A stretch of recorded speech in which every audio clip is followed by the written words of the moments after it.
هتحضر مسرحيات ايه في العيد؟ مسرحية عامل قلق بطولة سامح حسين واخراج اسلام امام على مسرح البالون، مش روميو وجولييت، بطولة خد عندك بقى علي الحجار، رانيا فريد شوقي، ميدو عادل، واخراج عصام السيد على المسرح القومي. مسرحية عفرت عليك. يا مها في ايه؟ مسرحيه ما اسمهاش كده، اسمها ايه؟ عفارت عليك. اوكي طيب يلا تاني.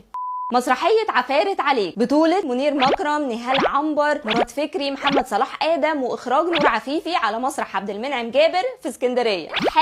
حاسم جدا يا جماعة، أنا بحب المسرحيات اللي اسمها قالش قوي كده، بحس إن هي كوميدية جدا. بطولة مين؟ عمرو عبد العزيز، علاء عوض، حسن عبد الفتاح، وفنانين تانيين جامدين جدا، وإخراج محمد مرسي على مسرح لسه الحرية في اسكندرية. الأرتيست بطولة هايدي عبد الخالق، وسبعة كلام حلو قوي عن المسرحية دي، واللي بتقدم فيها دور الفنانة زينات صدقي، تأليف وإخراج محمد زكي على مسرح الهناجر بدار الأوبرا.